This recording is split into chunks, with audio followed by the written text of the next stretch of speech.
This week, Rob Allen from Threatlocker is with us to discuss the latest baddie tactics, dropping tactical EDR evading VMs. Then for this week's topic segment, we attempt to threat model humanoid robots.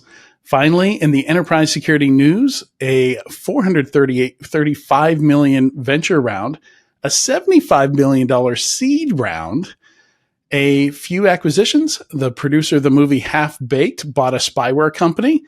AI isn't going well, or is it?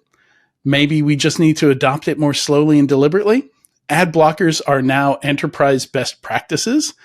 Firewalls and VPNs are security risks, according to insurance claims. And could you power an entire house with disposable vapes? I could have used that about 30 minutes ago, actually. All that and more on this episode of Enterprise Security Weekly. This is a Security Weekly production for security professionals by security professionals. Please visit securityweekly.com/subscribe to subscribe to all the shows on our network. It's the show where we talk security vendors and aren't afraid to name names. It's Enterprise Security Weekly. Ransomware, supply chain attacks, 0 days. Cyber threats don't wait, and neither should your defenses. With Threatlocker, you're not just reacting to threats, you're stopping them before they start. Our Zero Trust endpoint protection locks down your environment with pinpoint control over what's allowed to run and what's not. No guesswork, no blind spots. Just proactive, built-for-now security that keeps your business moving. Want to see how a true default deny strategy works? Head over to securityweekly.com/threatlocker. and take the first step towards shutting the door on threats before they even knock.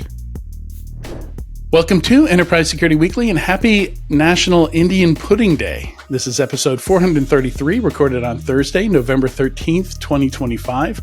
I'm your host, Adrian Sanabria, and joining me is the Admiral of ASPM, the Captain of Content, Katie Teitler-Santullo, who probably knows what Indian pudding is. I do not. Apparently it's a New England thing. I actually do not. I have never spent a Thanksgiving in New England. Oh, wow. Okay. Yeah. I wasn't But it expecting sounds that. good. It sounds like something fun and Thanksgiving-y and desserty, so I'm sure I'd like it. I think it's corn-based, but it's definitely not. It doesn't look like grits. I like grits. When you mix... Yeah, when you mix cornmeal and water, I grew up in the South for most of it. I did come from the New England, but no, I don't think I've ever had this. And this never happens. It was the only thing available for today. When I went to go look at all the national BS marketing days and holidays and stuff, that was the only thing available. This is the first time that's happened. This, once again, my own personal opinion, and I've never tried it, but according to the Google AI overview, Indian pudding has a unique custardy texture that is a little looser than bread pudding and features a distinct molasses and spice flavor similar to a mild gingerbread. Usually served warm and often accompanied by vanilla ice cream or whipped cream. Sounds good to me. I'd try it. I wouldn't turn it down. Nope. If you can't tell by looking at me, I generally don't turn down sweets, anything that sounds like a dessert like that. Also joining us, the Baron of Bloodhound, the Pirate King of PowerShell, Sean Metcalf. How you doing, Sean? Doing good, Adrian. Had a nice long weekend and took some time off. That was great. Spent some time with a friend and back to work yesterday, and interested to hear about Indian pudding. Yeah, me too. And finally, joining us is the connoisseur of cloud security, our single origin co-host and resident coffee sommelier, Eamon Elsawa. How you doing, Eamon? Hey, Adrian. I'm doing well. Week 4 of no coffee, and it's been a struggle. Oh, and I'm sorry. It's a fascinating journey. So how are you doing? Nice. I'm doing fine. Got my water. It's decaf. Does that help if I tell you it's decaf? Sure. Yeah, much better. All right. Wow. So am I going to have to change the intro, or is this a temporary thing? Let's see how I survive. Let's see. It's an experiment. We don't know how long it is, but it's an experiment. Brain calibration in progress, so we'll see. Yeah, yeah. Good to try different things like that. I've done it a few times myself. It is amazing when you haven't had caffeine for a long time and you have it for the first time. It is like the most amazing drug ever. Well, I mean, given my limited experience with drugs. I hear it's psychedelic. I hear it's borderline Yeah. psychedelic. Yep.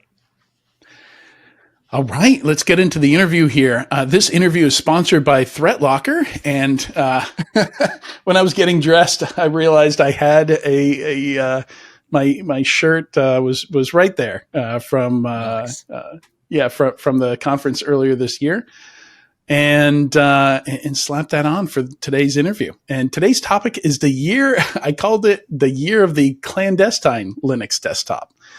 We're excited to have Rob Allen, Chief Product Officer at Threatlocker, with us today. Welcome to the show, Rob.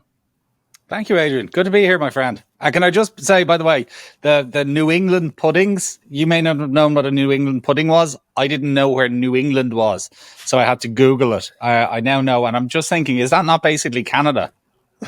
It's the Below Canada. well, It looks like Canada on a map. It's kind of how we got started over here. England came here and called it New England because England does that. England does that. Can confirm. Yeah. But yes, I now I've learned several things today. I now know about this New England pudding, and I also know where New England is. So yeah, New England is the part of America where everything has English names. Where you're like, and we mispronounce them. You've forgotten the most important part. we mispronounced them. Yes. New Hampshire. Yeah. And Peabody and lots of them. Lots of them. Whoever names towns and rivers and things like that, like we actually do have a decent amount of Native American names that we have retained in America. But every state has a Paris. Every state, all 50 states have a London. Like there's very little creativity when it comes to. There's quite a few Dublins as well. Yeah. Very true. But there's only one Dublin, only one real Dublin. Thank you. Yeah. Thank you. Oh, and by the way, the holding up the decaf coffee to make fun of Eamon, it just doesn't work. It's decaf, Adrian. You might as well not be bothering. Just drink water. Yeah. It's. I was just saying that for his benefit. The purpose of coffee. Between you and me, Rob, Eamon, don't listen. It was fully caffeinated. That was. Okay, that's fine. Yeah. I would not bother with decaf. Oh, right. I have an espresso machine 3 feet to my left here, just to give Respect. you an idea. Dangerous. Yeah.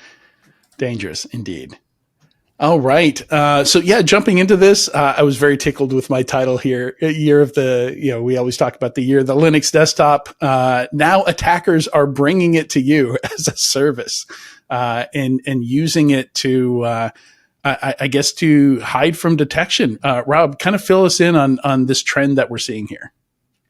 Well, I suppose in some ways it's not a new thing. It's not really news per se. It just so happens that a particular instance of it has hit the news recently, which is Russian threat actors bringing Linux VMs and using them to bypass detection effectively. Now, as I said, it's not a new thing. It's been a thing for a long time. It's something that we're aware of because we have millions of endpoints under management, and on probably 99.9% of those millions of endpoints, Hyper-V is blocked. Just doesn't need to run because in most environments, most users don't need to use Hyper-V. They don't need virtualization. But sometimes it's via Hyper-V, sometimes it's via VirtualBox or VMware Fusion. It doesn't really matter what the mechanism is.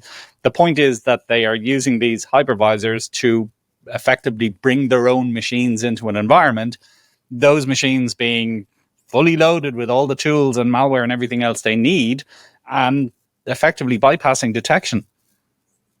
Yeah, and if I guess there's any innovation here, it's more in the hardware that's available, right? Like one of the reasons ransomware became a thing was it became feasible to use cryptocurrency to kind of get money out of companies and across borders where it couldn't be sanctioned by a government or banks. And here, maybe the innovation is just the, processors are plentiful. There's many cores. There's lots of memory, so maybe it's easier today to slide in a Linux VM without anybody noticing. Like Absolutely. the numbers here, like I have Chrome tabs that use more disk space and memory. In fact, this one right now on Riverside, I can guarantee you is using more disk space and memory than these Linux distros, these Linux VMs. Well, I can't remember the numbers, but like 128 megs or something. Megs on the disk, and then 256 megs of RAM, I think. Yes, but which again, nobody's going to notice on most machines. The other really interesting thing was, so in this particular case, they were using Hyper-V. They actually disabled Hyper-V management tools. So where you would normally see when Hyper-V is on a machine, you normally see the Hyper-V manager. You can go into it, you can open it, you can see what VMs are running. As part of their process, basically, they disabled the Hyper-V management tools as well to kind of cover their tracks, which is, in fairness to them, quite clever. And I imagine it's a statement of the current state of detection ability and hardening on machines that they've chose this route. I presume they chose it because a lot of people just don't notice. Presumably so. I mean, the fact is, what's happening within a virtual machine, in most instances, is effectively invisible to security tools that are running on the machine that they're running on. So it makes perfect sense. It's perfectly logical. I mean, why would you risk trying to bring ransomware onto a machine that you know is running an antivirus or an EDR or any tool like that? Because they're going to see it spotted immediately, alert on it, and you're probably going to get shut down and caught. Whereas if you can operate within a VM, within an environment, the chances of you actually getting detected and seen are minimized massively. And sometimes, they might do the ransomwaring from within the VM. Sometimes they might just use it for command and control purposes. I mean, reverse shell in Linux is literally just a pipe to an IP address. It's not difficult. It's not complicated. And again, doesn't really require any malware per se to run. But the fact is you can do anything you want on these VMs. So why not use them? I have a question. How do attackers get in there initially into the VM?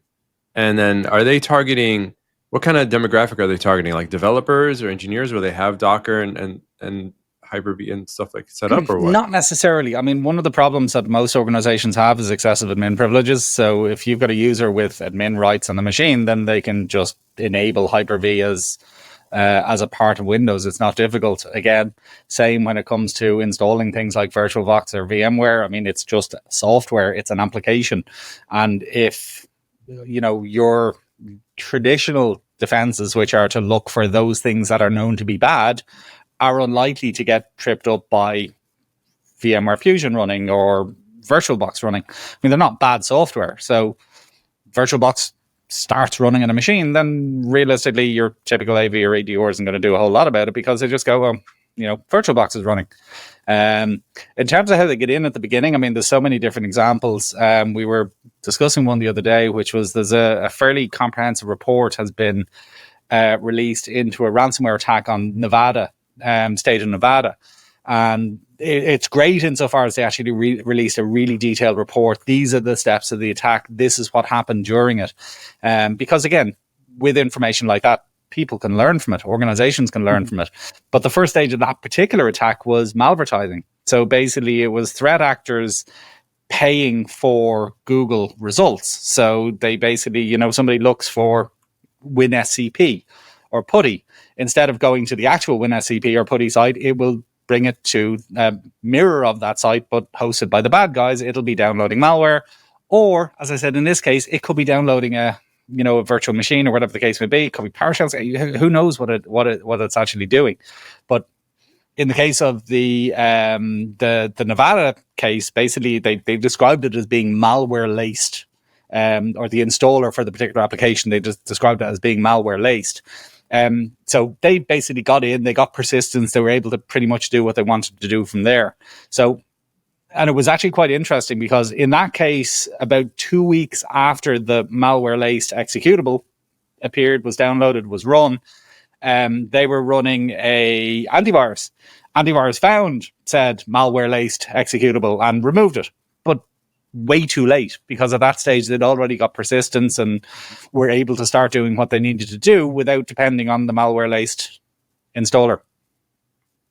Okay. But that's just one example of how they get in. Yeah. Actually, we mentioned it right in the intro. One of the stories we have for the news segment today is the fact that this has become a best practice to block ads for this reason, because so much malware comes through it. I think it was last week or the week before, we covered a story where it basically came out that from internal memos or something like that at Meta that they made $16.5 billion in 2024 off of scams. Yeah. Off of ads, did I see it was scams. 20% of their revenue or something? Yeah, it was a significant percentage. Yeah, of their. This is my not surprised face.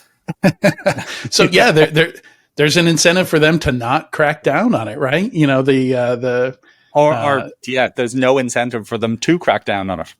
Cyber criminals' money spends just as well if nobody's making you kick them out. It certainly does. It certainly does. The state of big tech, right? So one of the things that we came across that was kind of fascinating when we were prepping for this, Rob, that I want to share with the rest is how easy. So one of the things I wanted to mention also, Eamon, to your question also, if you use WSL here, which one of these reports does say that we've seen use of WSL, and there's reports going back to 2023 where attackers have used WSL also. The benefit of using the Windows subsystem for Linux that's built into Windows is that by default, it has bidirectional access to file systems, right? You know, so it's not sandboxed, whereas a typical VM would have some level of boundaries between the host operating system and the guest operating system. WSL very intentionally does not. You can run Windows executables from within the Linux distribution, or at least the default Microsoft one, and you can install others. The Windows Store is full of Linux distributions, which is a sentence that would be unimaginable in 2005 or 2004, right? I'm just waiting for the including at the end of the sentence. If you type WSL space dash install space Kali dash Linux, it will install Kali Linux directly from the Microsoft Store. Just a single command. And now you not only have Linux, you have all the tools you could possibly need preloaded. Mm-hmm. It's absolutely mind-blowing. The WSL thing is quite interesting because, again, fundamentally, WSL is just part of Windows. It's baked into Windows, and running WSL by itself or, in isolation is not necessarily bad. It's probably not bad in 99% of environments. But it very much can be weaponized. As you said, it's even, to some extent, it's more dangerous than, VM-based attacks because it does have full access to the root file system on the machine that it's connecting to. I actually did a couple of proof of concepts of this just for a demonstration a while ago, and two really simple ones. One was just a standard reverse shell. Again, really, really easy, trivial, in fact. Netcat. Yeah, absolutely. Well, actually, funnily enough, it wasn't Netcat, and I didn't need Netcat because I just used, there's a really cool website called revshells.com. And on revshells.com, you basically put in your target operating system, you put in the IP address of the host that you want to connect to, and you put in the port, and it will give you all of these different options for built-in applications on all of those different systems. So you'd select Linux, and it'll give you a bash option, it'll give you a ZSH option, it'll give you, it's really cool. So yeah, I basically just got a bash option from revshells.com, ran it, connected to a Netcat server out on the internet, no problem at all, had complete remote control of that VM. We also do, as part of our demonstrations, basically data exfiltration. Now, usually we would do it via PowerShell. Very unlikely to get blocked in most instances. There's ways or you can get around it even if it does get blocked. So, for example, if you upload, traditional EDRs call them, if you upload a bunch of files using PowerShell, they'll probably kick off. They'll probably go, "Oh, this is malicious. We better stop it." You upload one file, it doesn't do anything of the sort. So you use, for example, 7-zip to encrypt the data down into one file, upload that one file. It's probably not going to trigger most EDRs. But similarly, I basically use my buddy ChatGPT to take our standard PowerShell script that does data exfiltration and said, look, I want this in a Linux version, basically. Gave me a bash script, works perfectly, but works perfectly exfiltrating data from the host machine that it's running from without anything knowing what's happening or what's going on. It's pretty terrifying. Yeah. I mean, I guess the good news here is you can lock down Hyper-V, and you probably should if that's not something that every employee in your company should be able to run. And it's very easy to detect WSL being used or most of these other hypervisors. Just any kind of check of the process list will tell you if this stuff is running. And there's like a default place that the files go into under app data for the user. Well, the good thing to some extent about everything we've discussed so far is, generally speaking, you need admin rights either to run hypervisors or to install Hyper-V or to enable WSL. You need admin rights to do most of those things. That was actually the interesting thing, going back to the Nevada situation, was they targeted specifically system administration tools. So they weren't just doing it for random software, things that your average user might download. They were doing it specifically for things like WinSCP and PuTTY, which your average user ain't going to download, but your typical system administrator may well do. So they're working on the assumption that if they can get into one of those, or if they get an administrator, trick an administrator into downloading their malware-laced executable, the likelihood is that that user may have elevated privileges already. So it's basically half of their job done by just targeting that small subset of users.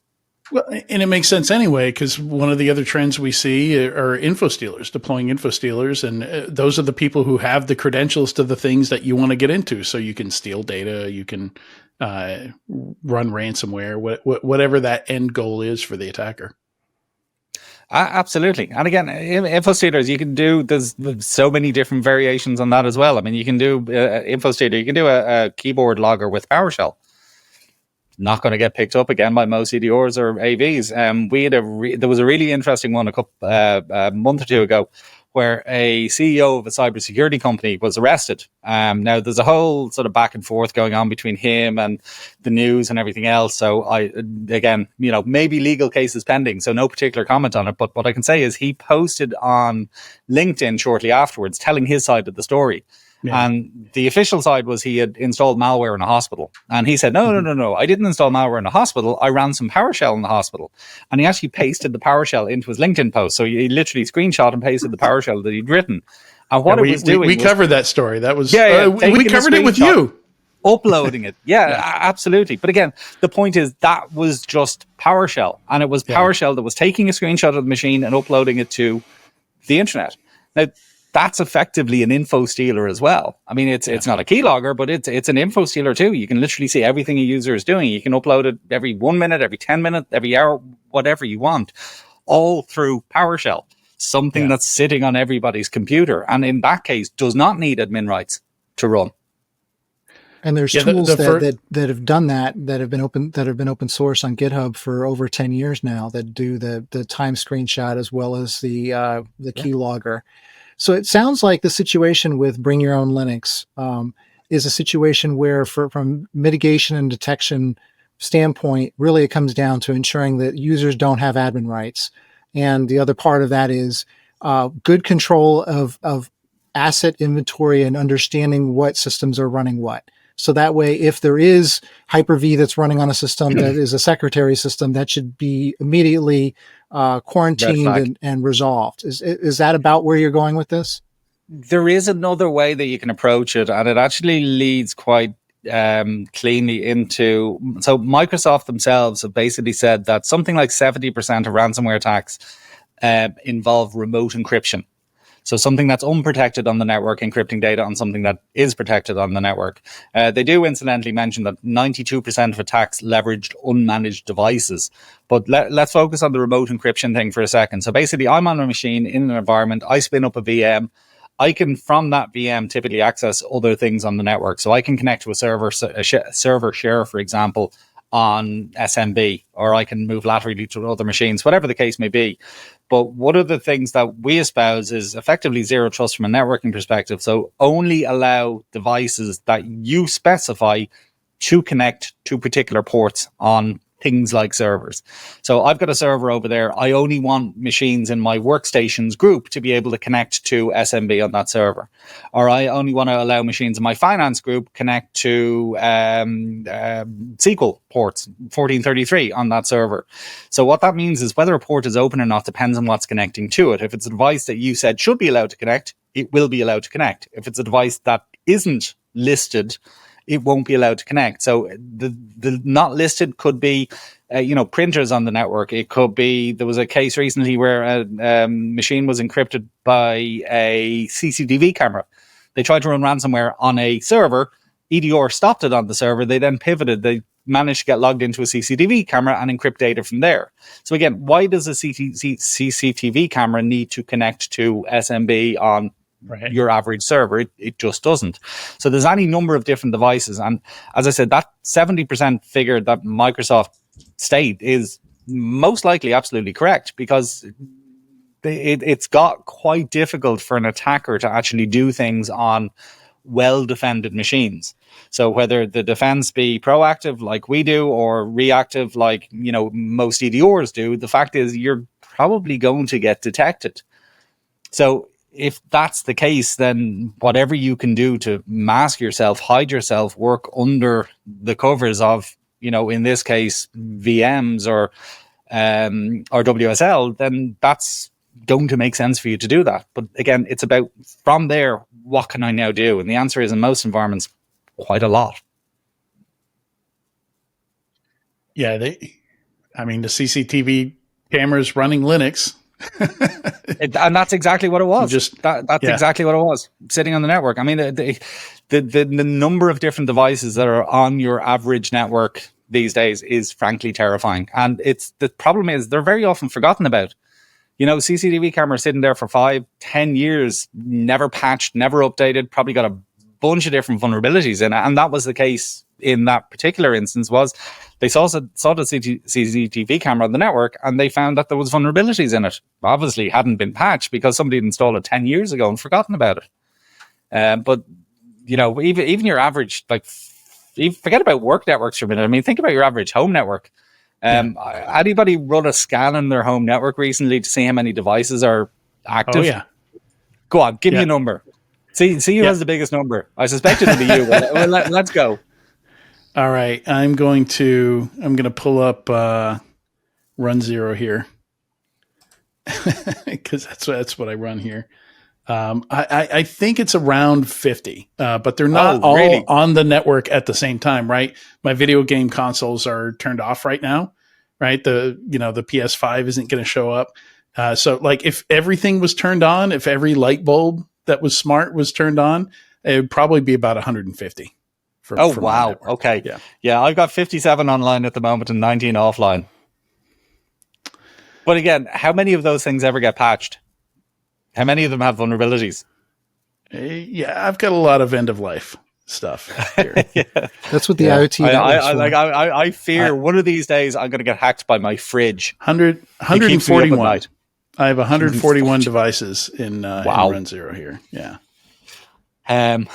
But yeah, again, how many of those things need to connect to your important network resources like the machine that's sitting in front of you right now? Probably zero. Yeah, that's why I run an IoT Wi-Fi network that is separate. Absolutely. Very sensible. Very sensible. But again, does every organization do similar? No.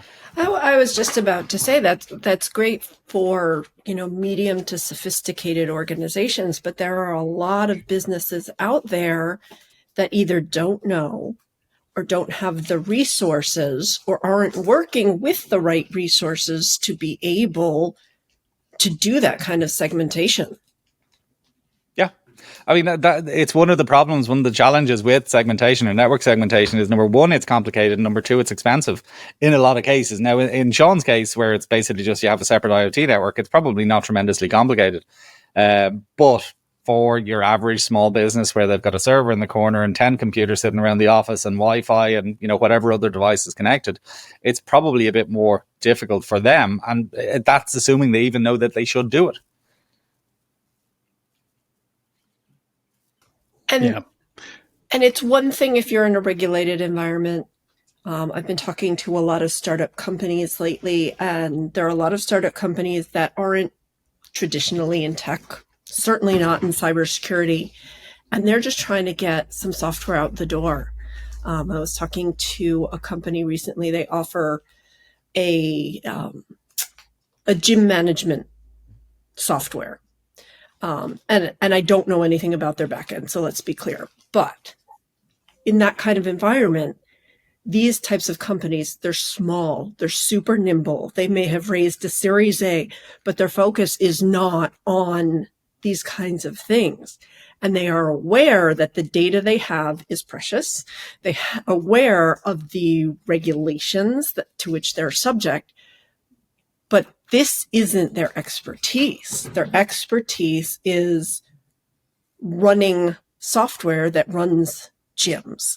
And they've hired people, but just like any other company, you've got to have priorities, right?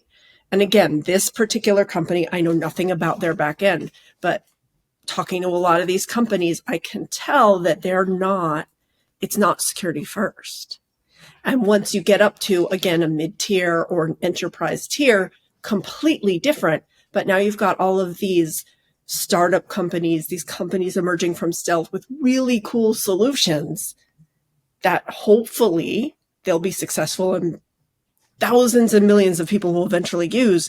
But the foundation isn't on these things. So they're not necessarily setting up their own networks correctly.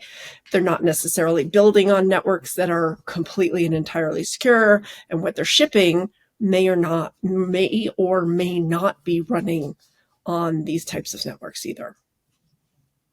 Well, the thing is, it's not just, it is small businesses. It's not just small businesses. It is in some instances the largest of businesses. I was trying to be gracious. Help me out. I know, but probably the biggest attack this year, or certainly one of the biggest attacks this year, was on a car manufacturer in the UK. Currently, I think the cost is over 200 million. 200 million. And they've asked for effectively a bailout from the government over there of 1.3 billion. It's not just small businesses. And again, they probably thought that they were doing everything right, everything they could to protect themselves. But what's so painful about that one is it's not just Jaguar Land Rover; it's the other 5,000 businesses that depend on them manufacturing cars. Yeah, and absolutely. And it's a whole ecosystem. I think that's part of what the bailout is to keep those 5,000 businesses from having to lay off a lot of their employees because they've got nothing to do. But again, it just shows that it's not like, yes, it is small businesses, but it's every kind of business. They are not, obviously, potentially the bad guys may think they'll get a bigger payday from hitting one Jaguar Land Rover. But the reality is if they hit 100 small businesses, they're probably going to get the same payday. So why would you focus on the big guys when they're probably going to be better set up, or you would expect them to be somewhat better set up than 100 small businesses that are realistically low-hanging fruit? Yeah, particularly if they can automate a lot of that process. Yeah. Or outsource it. The fact of the matter is the way they get into a lot of environments is they will buy access on the dark web. They won't even do the hacking part themselves. They'll just go to a data broker in the dark web and say, oh, that's interesting. I can get access to, Jaguar Land Rover. Let's go with that. And it's probably going to cost them, $4,000 or $5,000 to get access to even a pretty big organization. The problem with that, and by the way, one of the reasons, generally speaking, it tends to be kind of spray and pray, broadly speaking, but there are some exceptions to that. So obviously hacktivists are not after just anybody. They're probably after you, or in a lot of cases, nation states are not after just anybody. They're probably after you. But the other instance where they are going to be really persistent in getting you is if they've spent money on buying access to your environment. So if they've outlaid 10,000, 100,000, whatever they've had to spend to get access to your environment, the reality is they're not going to give up easily if they run into a few roadblocks. They've got really strong security in place. Am I going to just give up and move on somewhere else? They're not going to do that because they've invested in getting you. So the reality is they're going to try for as long and as hard as they have to get you got. Yeah. That makes sense. Get you Makes got. sense. Sorry. Yeah. You get the idea. Yeah. Really good point. Yeah, it's. I think that kind of big picture is important too when talking about this kind of stuff. Understanding the viewpoint of the attacker there, like when they're going to move on to lower hanging fruit, and when they're going to put in a concerted effort, which usually just involves moving to social engineering when other things don't work, right? Like when all else fails, just call somebody and ask for a password. Yeah, absolutely. I mean, I was speaking to somebody recently. They were talking about was it MFA bombing?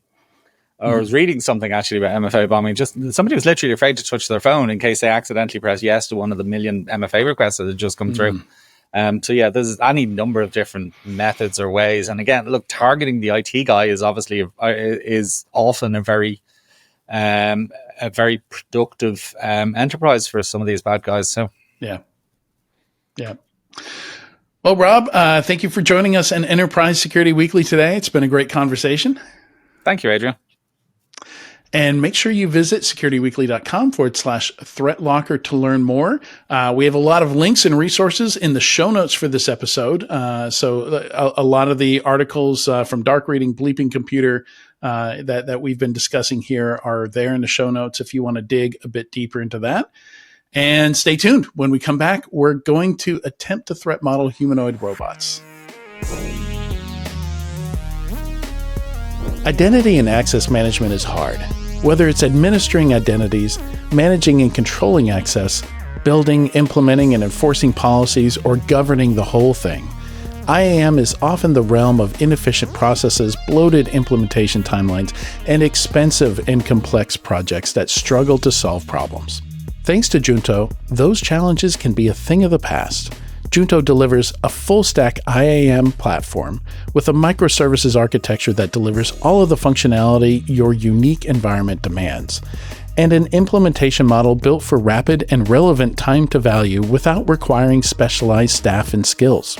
Learn more at securityweekly.com/Junto. Cyber threats follow a familiar path, an attack chain reused across the globe. Fortra knows how the enemy operates, so you can stay one step ahead. Our advanced security solutions detect, disrupt, and defeat threats at every stage, protecting your data, business, and customers. With Fortra at your side, the battle ends before it begins. Visit securityweekly.com/Fortra to see how you can get total attack chain coverage. Welcome back to Enterprise Security Weekly. For this week's topic segment, we're going robotic.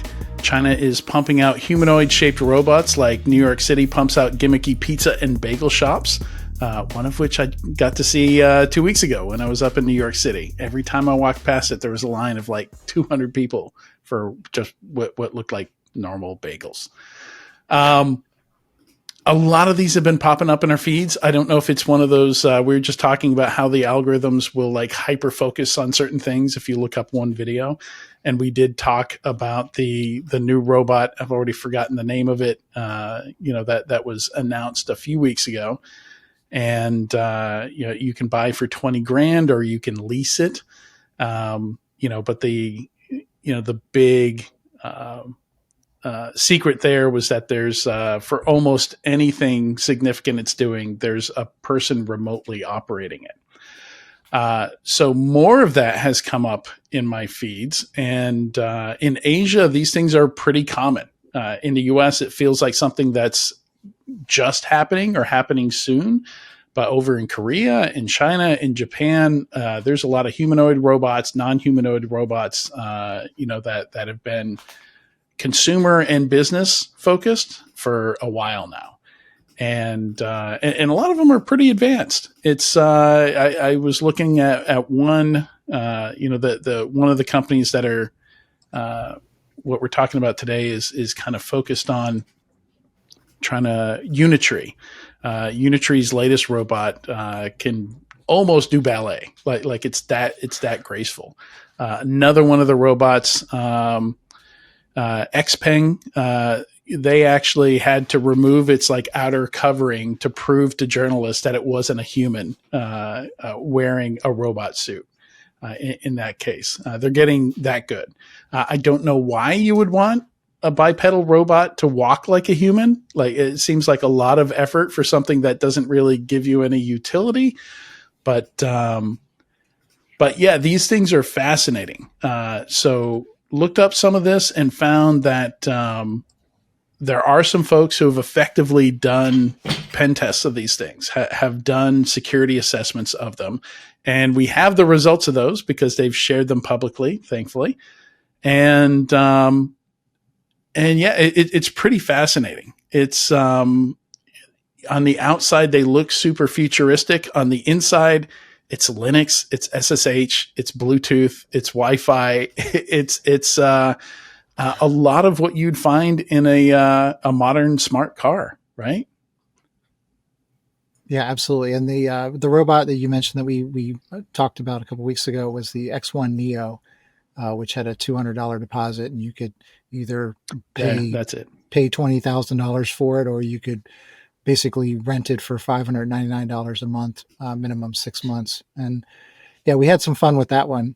But definitely China is looking to have, and there's orders already for Chinese manufacturing warehouses and production companies to use these robots and order to put them in there. And it is interesting. I guess the reason why you would use a humanoid robot is that the workflow would be pretty much the same as it has been with a human. Things are built for humans, right? Right. Things are built for humans. And the industrial robots that do very specific things are typically doing them thousands of times a minute or what have you. And that way it's very precise.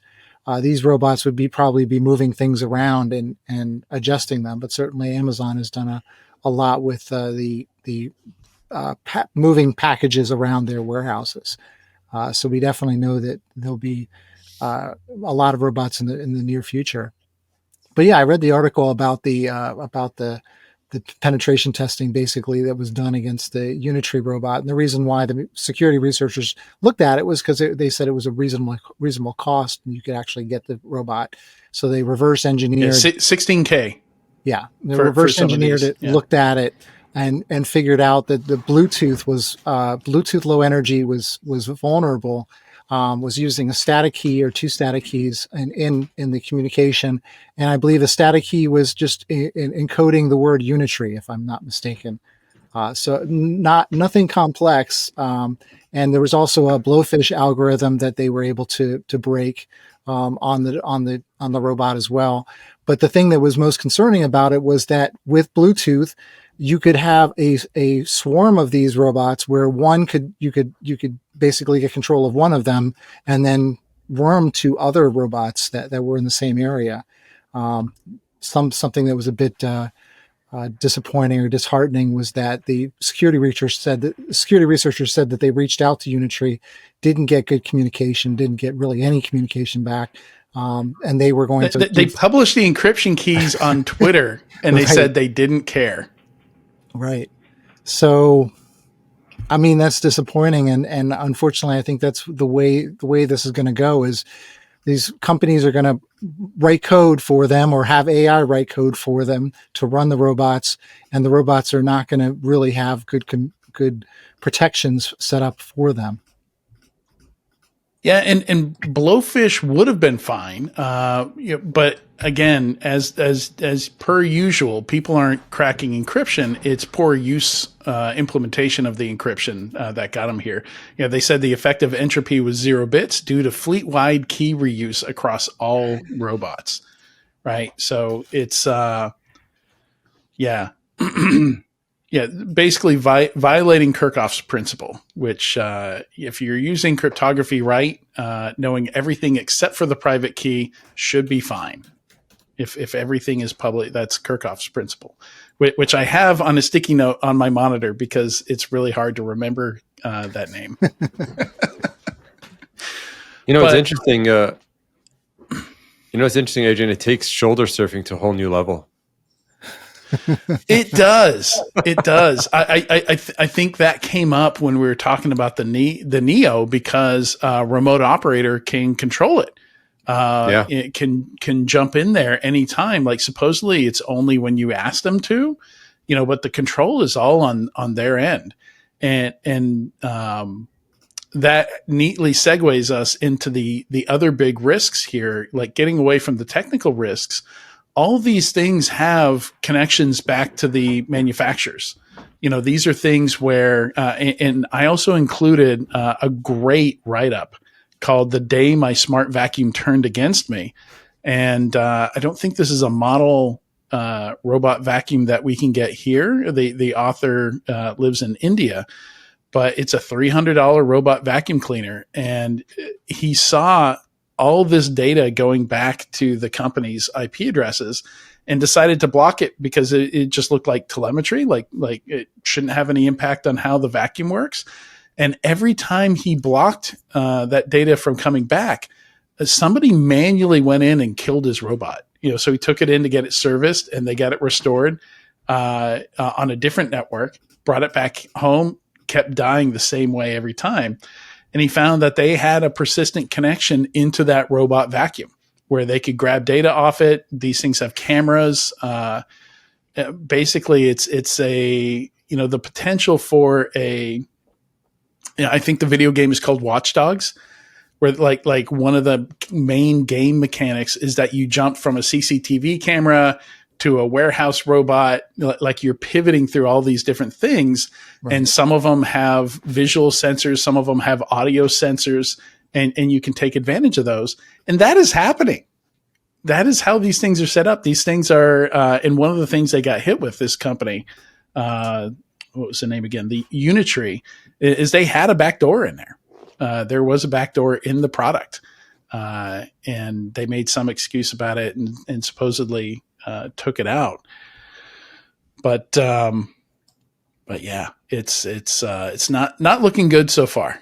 Yeah, the Unitree robots, they noticed that there was telemetry that was going back. But the other thing that was interesting is they recognized that you could basically turn these humanoid robots into, or even the quadruped units, into surveillance drones, where you could surveil and watch the video. You could pull the audio, and the person who is there with the robot would not be the wiser. They would have no indication that surveillance mode was turned on, which I guess is why these robots are first going into manufacturing. But there's not that big of a leap from having a humanoid robot that's used for manufacturing to basically be flashed to then be in the home or do tasks for people or around the house, or even in places like hospitals or jails or anywhere where you have a large population of people.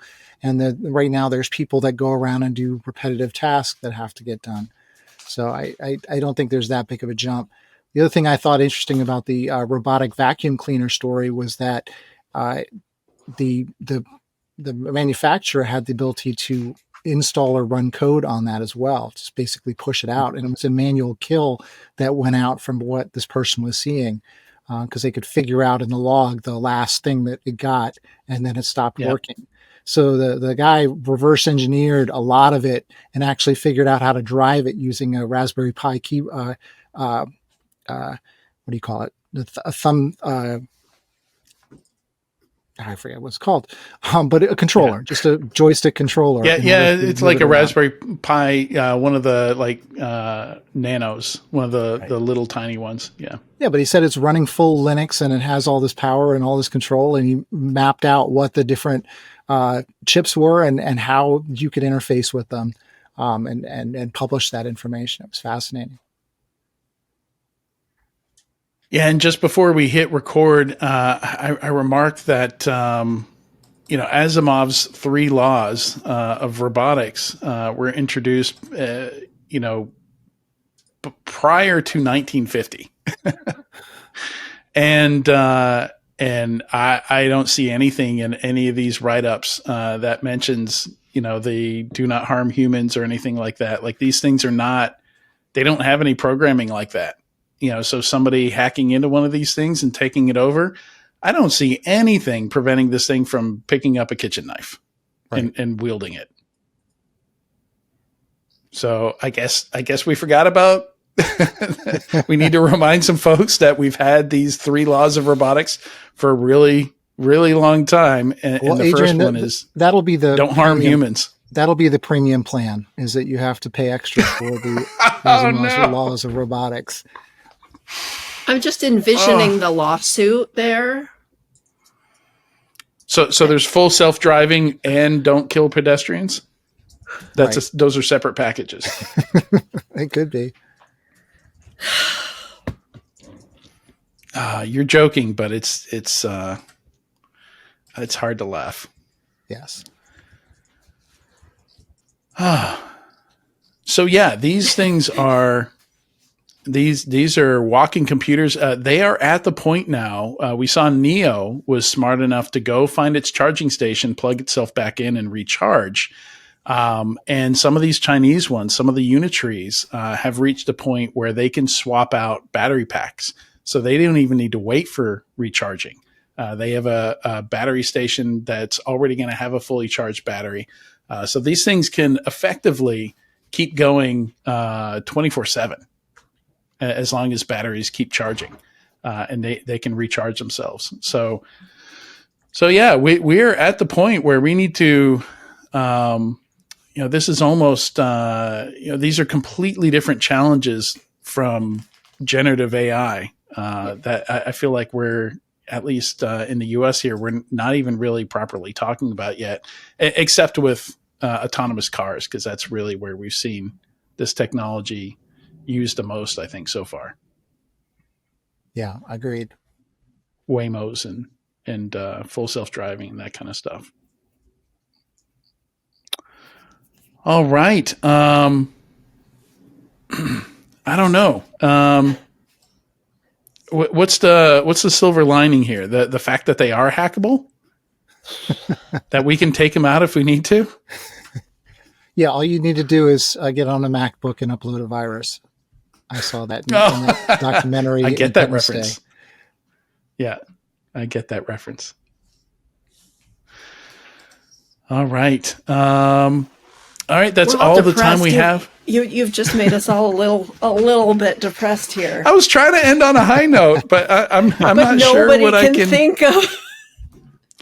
I mean, so one thing, even looking at the Chinese ones, it's hard to figure out how adept these actually are, because a lot of the demos I saw are people just wearing suits with sensors, and it's just mimicking their movements, right? It is being, what do they call it? Telecontrolled?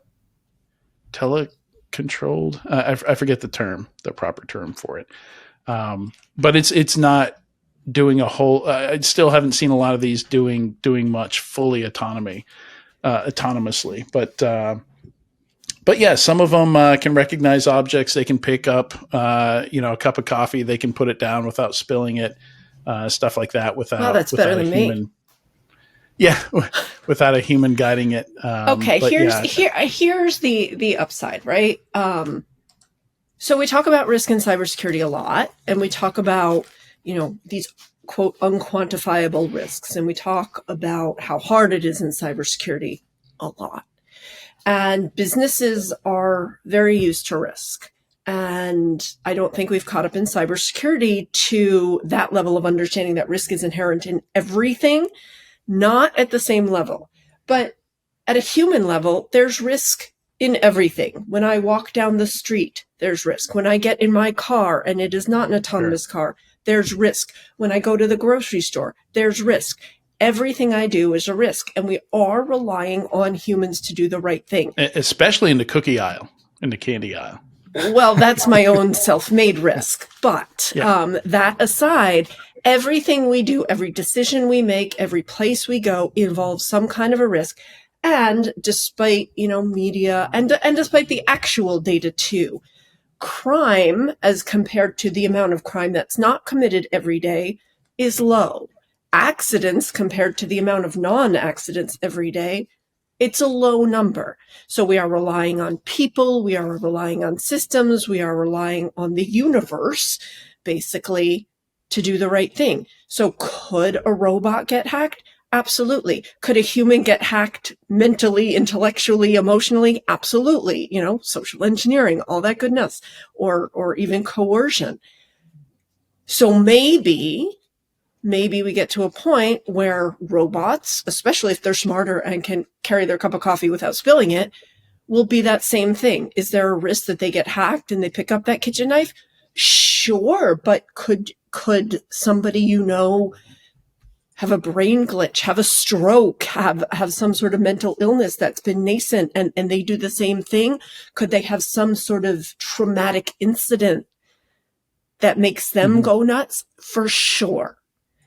Yeah, I guess like probably going to be more good than bad here, especially in parts of Asia where the birth rate's been very low for decades, and they're literally going to run out of people to care for the elderly. This is going to in some of those places almost certainly do more good than harm. I guess for me, it's just like when these voice assistants first came out, like the Alexa, the Google Home, stuff like that, there was actually some effort put into those things to make them, to address privacy concerns, to make sure they couldn't easily be hacked, to listen in on somebody. And like we haven't seen any real huge widespread abuse of those things, despite how much it creeps people out, right? And some of the weird quirks of them thinking we're talking to them when we're not. Like aside from that, it wasn't that bad. And I'm just not seeing that level of care taken, at least with what we've seen so far, because none of these robots are coming out of those big tech companies. They're new companies or overseas companies. Tesla building a robot. Don't know how I feel about that, but yeah, I guess we'll see. We'll see if the privacy and safety bits are going to be bolt on versus baked in, like I feel like they were with the assistant devices, the voice assistant device. That's a great point. But you do have to Adrian. remember You're at the right. beginning, and I know we're over time, but you do have to remember at the beginning all the warnings, all of the talk, all of the blog posts, all of the media. Hey, make sure to cover your laptop camera. Hey, make sure your Bluetooth is off when you're not using. There was a lot of talk about that. So probably the V1s of those products. They had mute buttons. V1 of all those products had mute buttons for the microphones. Sure. But they could be hacked. The cameras could be hacked to make it not look like they were on, right? Like I remember Dave Kennedy on the Today Show or something talking about it, and there was some beauty queen who had her laptop camera hacked and the light never went on and she never knew. Right. Like maybe as we socialize, maybe as we talk about it, and maybe as the bigger players get into it and do start to think about it, if knock on wood they do, we start to have that peer pressure, so to speak, so that the companies that are building them and the companies that end up successful have thought about at least some of those implications. Well, and ultimately, it's great that we have researchers spending money on these robots, pulling them apart, testing them, allowing us to see how they're built, how they're put together. That level of transparency has to continue so that we know where we're at and what we're getting into. Absolutely. Yep. All right. That's all the time we have for this week's topic segment. Hope you're not too terrified by it and sleep okay tonight. Just remember the real T1000s will be easily hackable with static keys and crappy Bluetooth. So we'll be right back in a few moments. And you can just push them over too. Like there was a Russian robot that was released. There's a great video of that. It's not in the show notes, but just look up Russian robot faceplant. You'll probably find it. I don't think we have to be quite too terrified yet, though. The first video that I linked to here, that one is practically doing ballet. So there's a wide gap in terms of how good these robots are physically. So, All right, we'll be right back in a few moments with the weekly enterprise news. AI has officially moved past the hype. The question isn't should we use AI anymore, it's how do we use it in a way that truly helps. Meet Delinea Iris AI, practical AI to secure the modern enterprise, designed to work quietly in the background, making faster, smarter access decisions, reducing risk, and giving your team time back. This isn't AI for show. It's purpose-built for identity security, boosting productivity without adding friction. Learn more at securityweekly.com/Delinea. Ever feel like your network infrastructure is stuck in the past? Meet Meter, the company reimagining what it means to get and stay online. Meter delivers full-stack networking, wired, wireless, and cellular, all in one seamless, scalable, and secure solution. From hardware design and firmware to software deployment and support, Meter streamlines every part of your network while giving you all the control and transparency you need. Whether you're managing a branch office, retail stores, or a massive data center, Meter gives you performance, reliability, and the visibility you need to stay in control. Thanks to Meter for sponsoring. Go to securityweekly.com/Meter to book a demo now. That's securityweekly.com/Meter. METER. Welcome back to Enterprise Security Weekly. Now for the Enterprise Security Weekly news. You can check out securityweekly.com/ESW433 if you want to follow along as we go through the news or for links to the articles that we're covering. There's a lot of good stuff in here today. And yeah, we'll just go through here. We might skip around a little bit, but I do want to start with the fundings and acquisitions. So number one here, I like the vibe check that Mike Prevet did for this week. He did it for last week, so these are the results. He said, how often do you feel like you're winging it in security? How often do you feel like you're making it up as you go along? Most said weekly. Some days are better than others. And the rest, about half of the folks who said weekly said daily. We're all making it up every day. But isn't that adulthood? Yeah, I agree. I think it's healthy to an extent to realize that there's progress to be made, that you're not perfect. If we were perfect, we wouldn't need this show, right?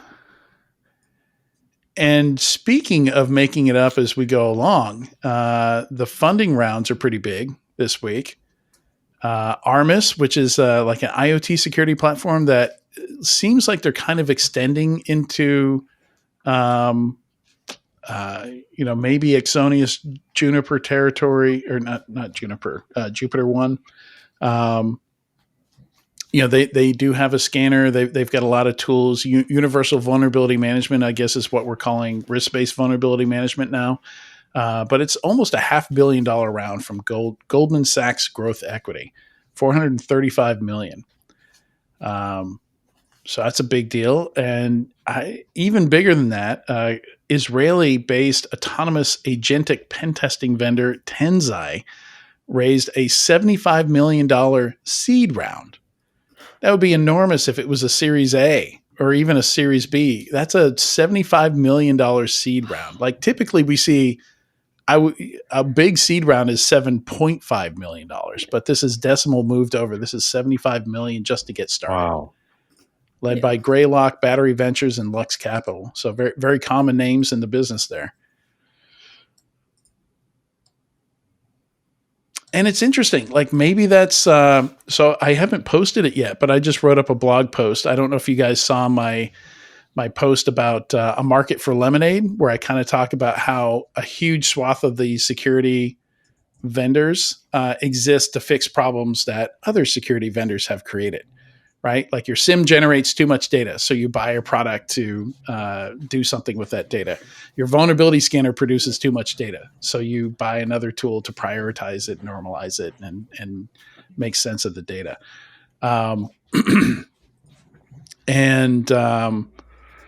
One of the things I pointed out is that a lot of that data that it's analyzing, like what if your vulnerability scanner isn't scanning everything? Like you forgot a network segment, or you didn't even know that there's an external segment that your company owns and you've never scanned it because you didn't know it existed, right? Like what if that ground level data is flawed in some way? What if your IDS, is just putting out garbage? What if you're not pulling in the right logs for things? You haven't paid the extra 30% to Salesforce for Shield, so you don't have any logs there. So your detections can't cover like a whole chunk of stuff of attack surface. So in this piece that I haven't published yet, basically saying, I think we do need to focus more on products that can tell us where we have gaps and what the quality of the data we already have is, which, I think automating pen testing so that we're not just doing it once or twice a year could help with that.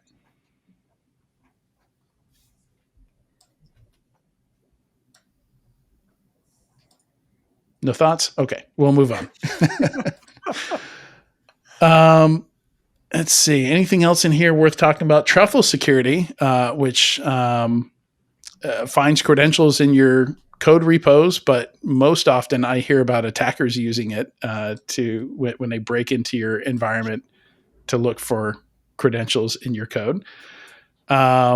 Raised a $25 million Series B. And then we had a few acquisitions here. I think the most exciting one was WireSpeed, which is like SOC automation, but not based on AI, right? They started off just using traditional methods to automate SOC tasks, and they get acquired by Coalition for an undisclosed amount. So I took that as I think it's a really interesting sign, because all year I've been talking about like we're not seeing any of these automate your SOC vendors getting acquired, and I kind of I don't know if it's going to be financially feasible to use LLMs that broadly to do all your alert triage. So I think it's telling that the first acquisition we've seen in the automate your SOC area is one that didn't build around LLMs.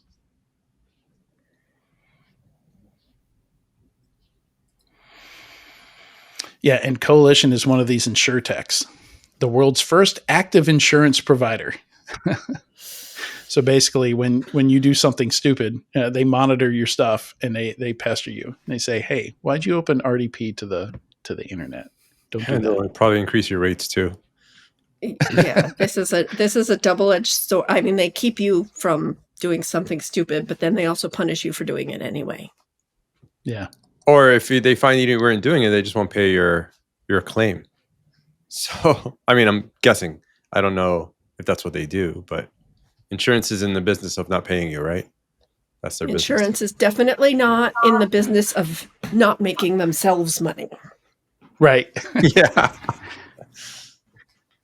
Arctic Wolf picked up an EDR platform, Uptight Security. So that's interesting. Most of the MDRs out there, I think, do a lot of white labeling and a lot of partnering for the where they actually get the signal from. So I guess that's probably predictable that they would have done something like that. Pretty big at this point too. Arctic Wolf is pretty huge. They're quite big. And they're based around your parts, right? Aren't they based in Massachusetts? I thought they were based in Canada, but I could be completely wrong.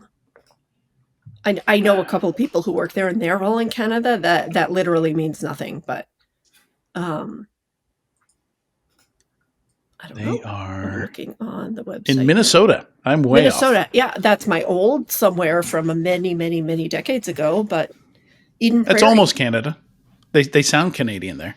Well, Eden Prairie is sort of mid-state, lower Minnesota. Okay. It's not like International Falls where you're going to freeze your patuchas off. So, yeah.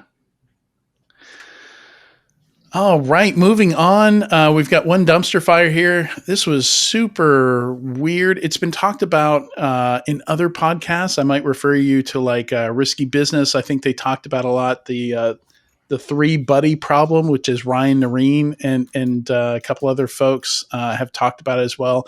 I haven't gone as deep as those guys probably have, but a movie producer that produced most of Adder Sandler's big hits back in the day and the movie Half Baked has acquired NSO Group, or headed up the group of investors that acquired the Israeli spyware maker NSO Group. So that's weird. I'm sure that there's got to be a story there. I don't know what it is. So maybe check out some of those other podcasts if you want to dive deeper on that one.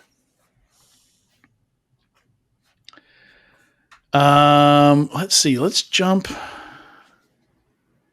Where should we jump to? So there's a few the AI stuff that we have here. There's a few things here. We've got one from, maybe I start with Tyler Shields' essay. It's number 9 here. Human in the loop is just a starting line. So both him and, his is number 8. And then number 9 is an essay from Craig Balding. And they're kind of related. Basically, both are saying the way we need to use AI is in more of a staged process where we need feedback loops. We need to figure out what's going wrong. We're just diving into the deep end, which is what my whole talk last year, the whole best janitor or worst superhero talk was about. Was we've got to take baby steps here, or we're gonna burn the whole market, and we're gonna give AI a bad name when it is actually pretty useful.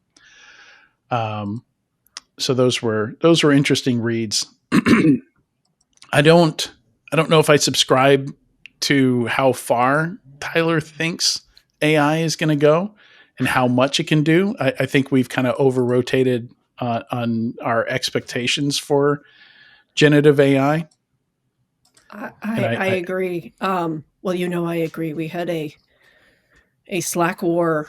I can't remember if it was earlier this week or last week. There was a discussion in the Slack. There was a discussion. I think, let's just say Tyler is super optimistic.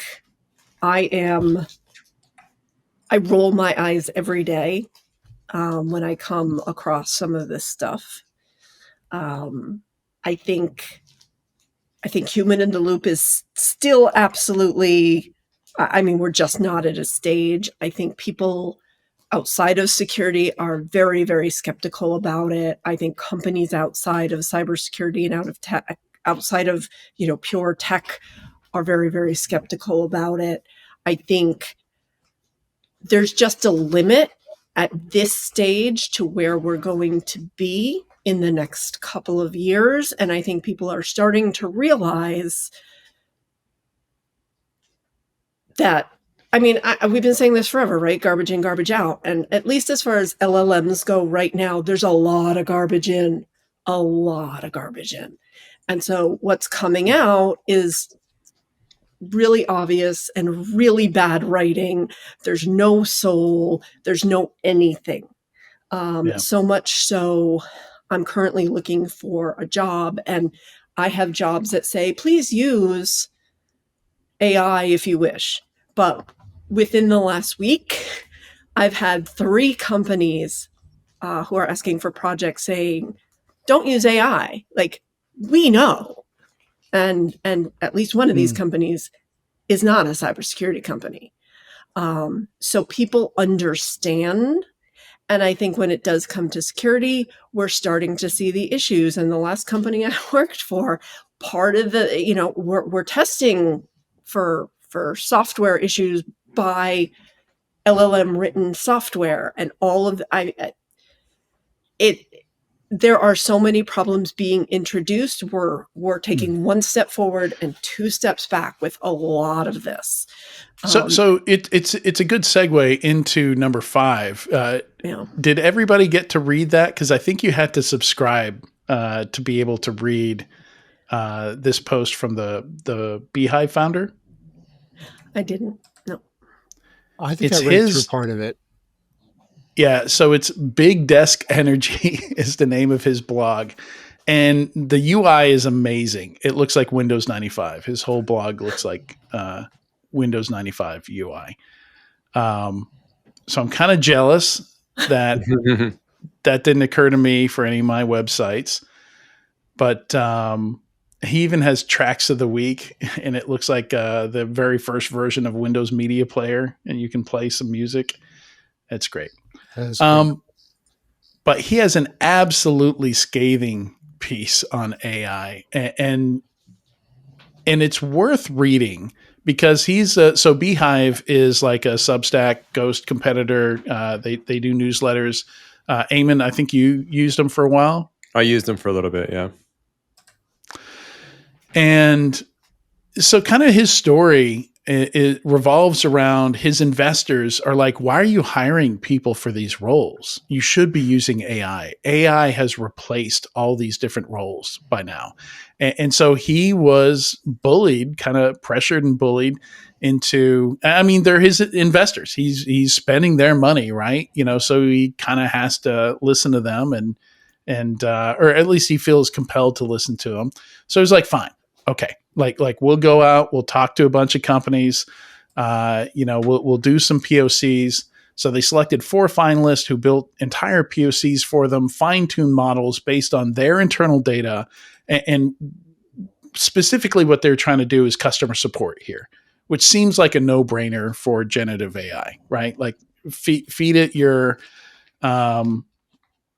knowledge base, your scripts and stuff like that. It should be able to be a decent support agent. And I think a lot of companies have gone after that. And he says the results were total shit. So this is a direct quote. None of them could handle a fraction of the complexity of inquiries from our users, nor the simplest tickets. After this exercise, I actually think that the entire industry is a house of cards. Perhaps those tools can handle a simple return quest for a D2C startup. I don't know if he means B2C, but there's a long way to go before they can troubleshoot our users' automation journeys or bespoke integrations with third parties. So I find it interesting because he really tried. He really tried to make it work.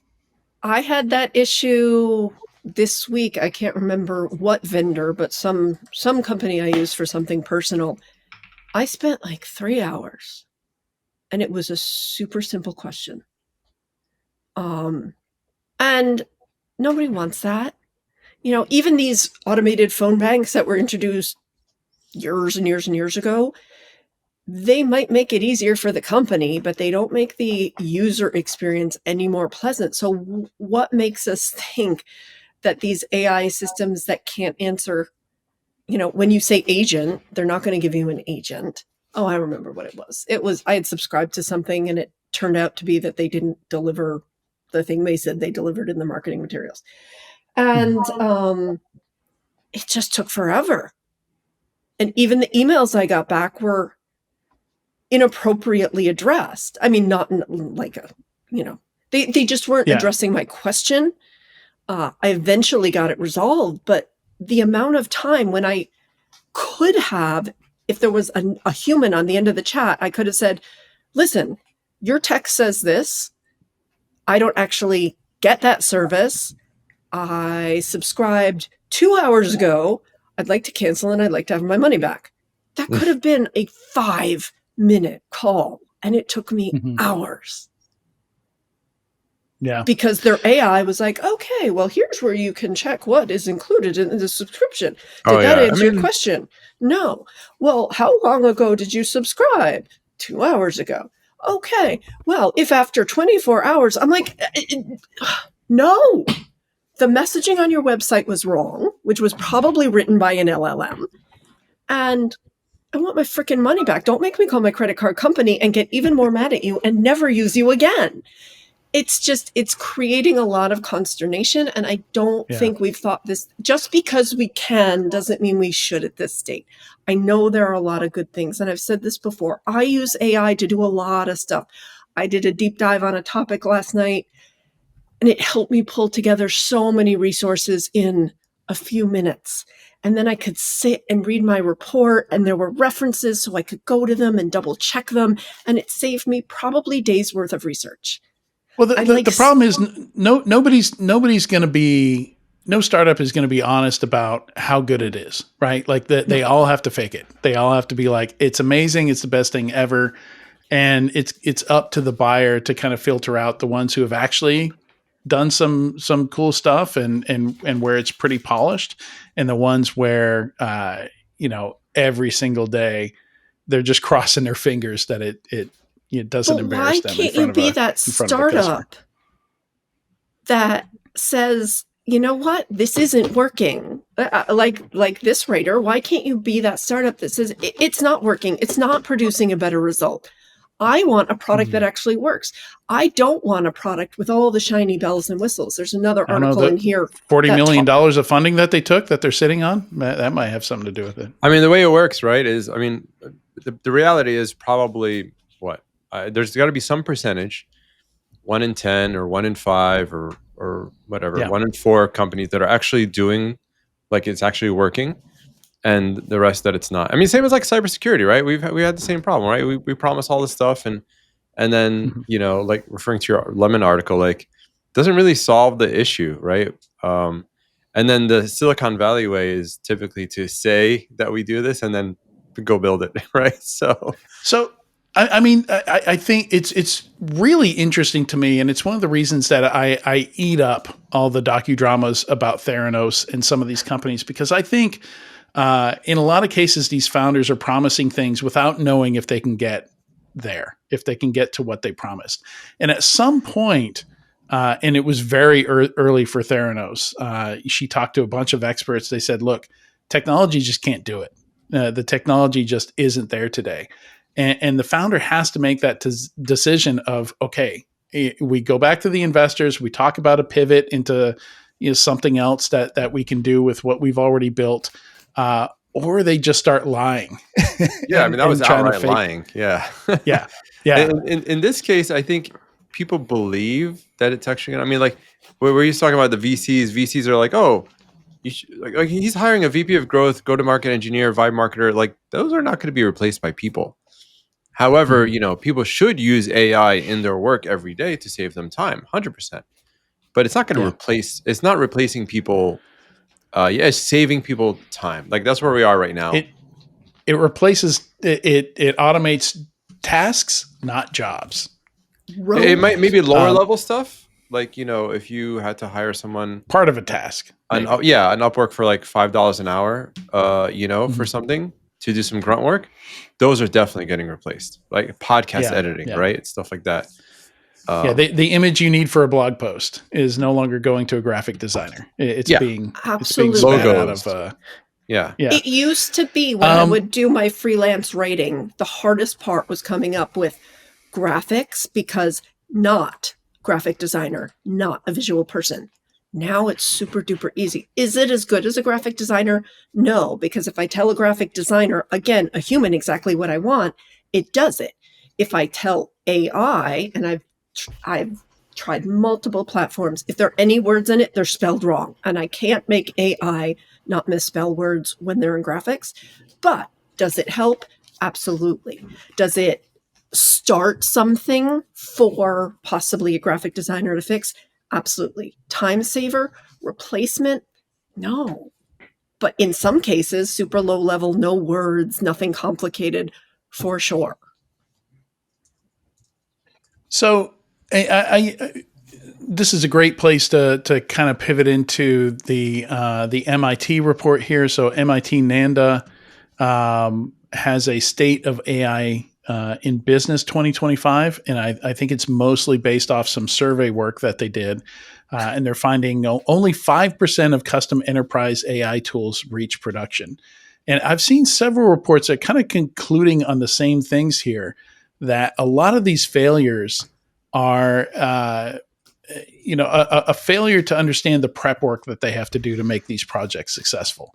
Like, you have to know how your employees do the work that they're doing. The employees themselves don't know how they do their job from day to day. They have to actually sit down and kind of deconstruct, okay, like how do I do this task? There's all kinds of stuff that you do without thinking, right? That is maybe easy for a human to do.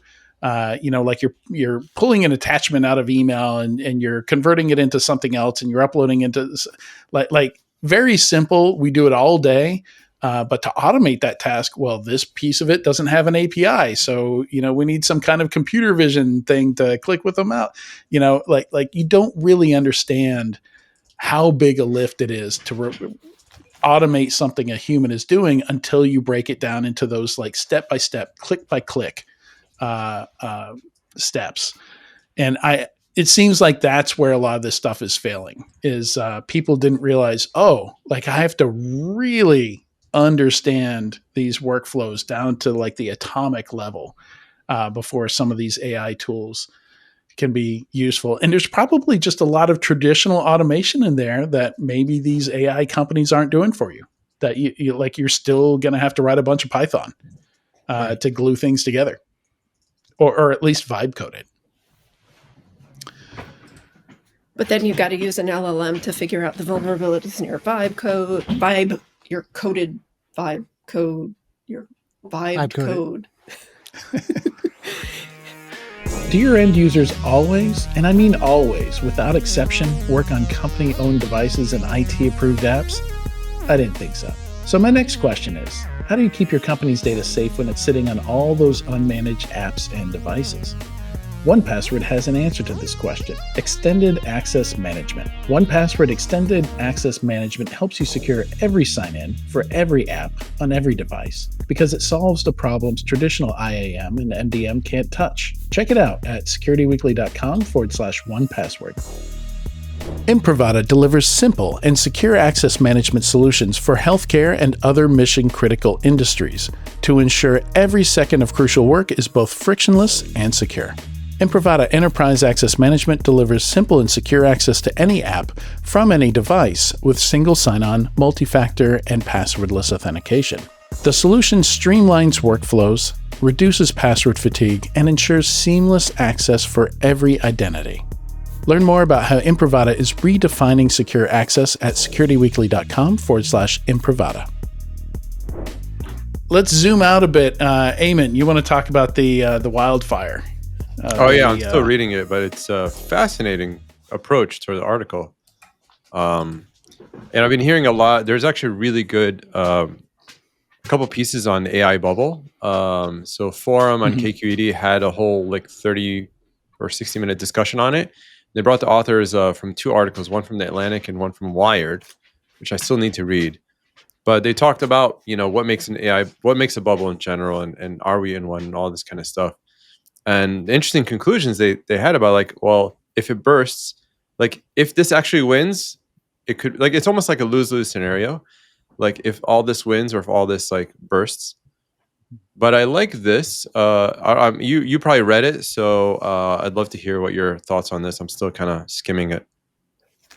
Yeah, it's so it uses a wildfire analogy that, look, maybe we should use, instead of calling it a bubble, we should use an analogy of a wildfire, where a wildfire can be healthy for an ecosystem. And in some cases, it's actually needed.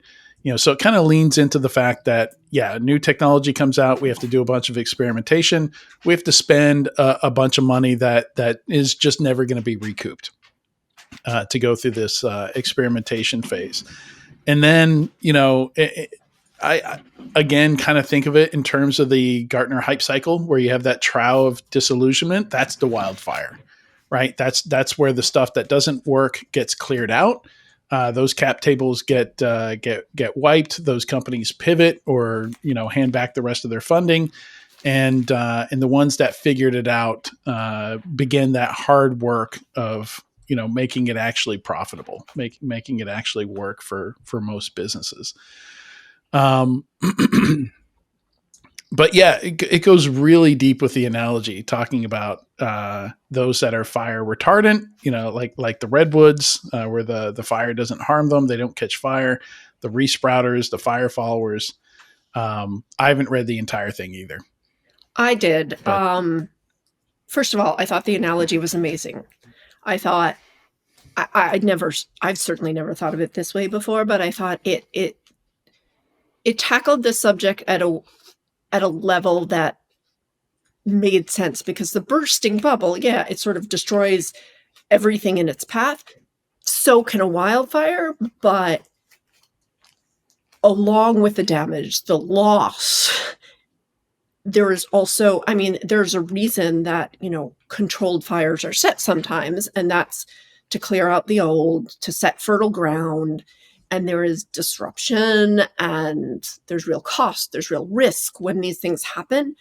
But in the rebuild, you have some lessons learned, and you've gotten rid of the old brush and, some of the dead, non-productive foliage, let's say. I know I'm not doing it much justice there, but I thought it was a really interesting way to approach how things happen, because when the quote bubble bursts, it implies that everybody's starting from scratch. And that's generally not what happens when we have these industries that get so overgrown.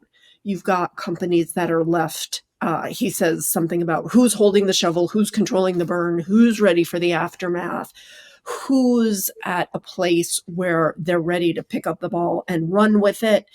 But there's a lot of architecture there that can be set up to survive, just like if you're building a house or an office building or some kind of infrastructure to survive a place that might be prone to wildfires, you can set yourself up for more success for a smooth transition afterward. You can do what he calls brush clearing, getting rid of things like legacy code and undocumented tools, to make sure that when things start anew, the company is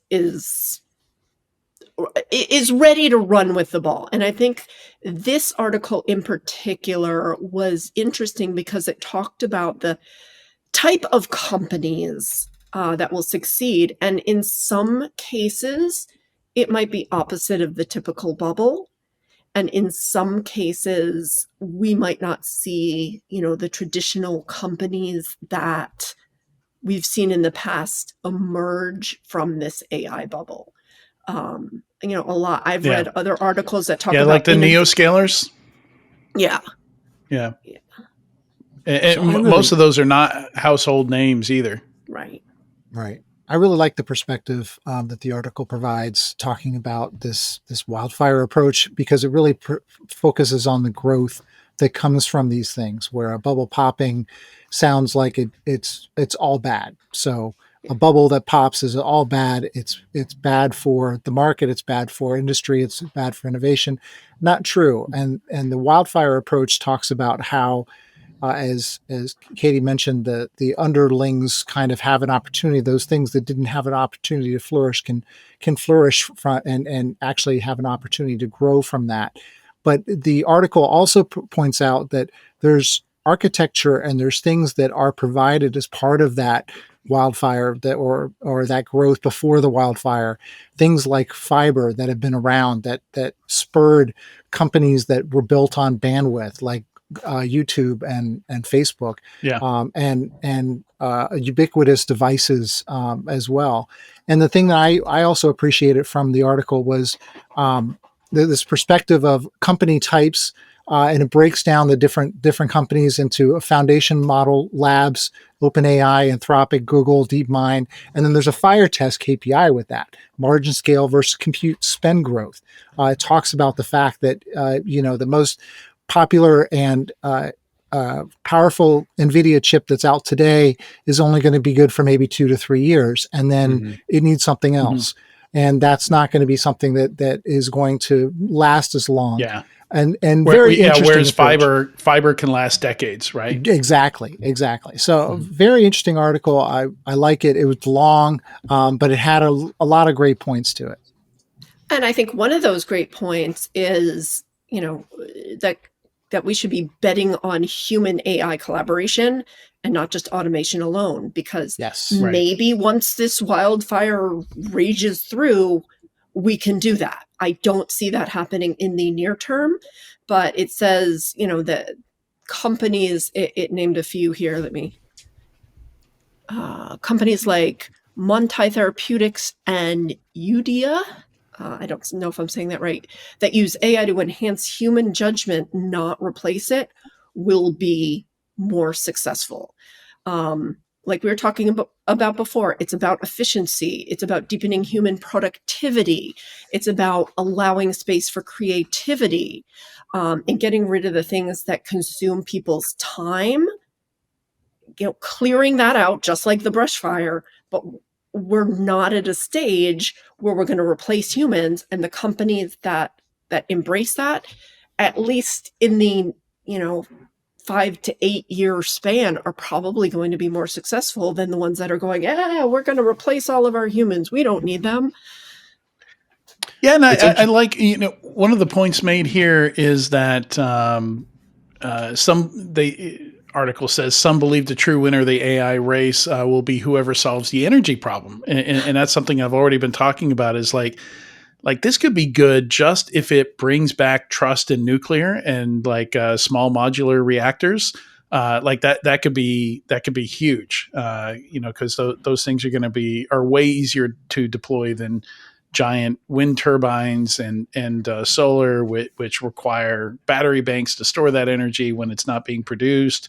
That could be, there could be some positive unintended consequences from this, just because it requires a lot of energy. Yeah. Sorry, you were saying, Sean. Yeah, and Eamon. Yeah. No, you just like what the author paints two different futures about where if we're building training capacity right now, and inference side has enough latent demand to absorb the excess is one of his quotes. So it's interesting. Where hopefully it could get repurposed, but I am curious about the depreciation of GPUs, for example. How we're gonna 47 days. I was reading, losing. They're talking about. I was reading something where they're talking about losing 7 to 9% of their GPUs in 47 days. Wow. Crazy. But I love what he talks about the Sequoia. Right, the Sequoia has been impervious to fire for hundreds of years. But in one fire recently, 10 to 14% of sequoias were just wiped out in just one fire. And because the intensity of the fire was so tremendous that it wiped those trees. Although it needs fire to let the seeds get to the soil, right? So it's interesting. And he goes, when the correction happens. So I think we should just plan according to that, right? Let's not have a conversation where are we an AI bubble or not? It's obvious. It's kind of obvious, but let's name it something else. And I like what he says. We might have a soft landing. Cool. That's great. But what's the future going to look like? And let's kind of tool up, right? Mentally prepare and physically. Yeah. My favorite part of the article is him talking about I'm assuming this is a him. I don't know. Actually know the name of the person. Dion Lim. I don't know. I don't know the gender from the name, but the author. One of my favorite things is they talk about the gift of these bubbles to future generations. And with the .com bubble, it was the need for bandwidth. It was fiber put in the ground.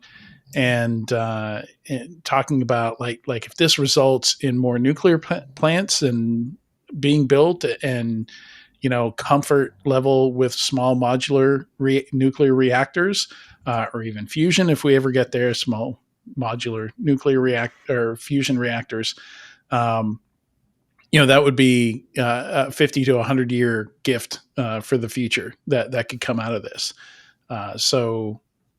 So maybe just looking at the amount of capital that's going to burn, it isn't the best way, to look at the benefits that come out of this. Yes, you were a very good moderator last week or earlier this week, trying to focus on the practical.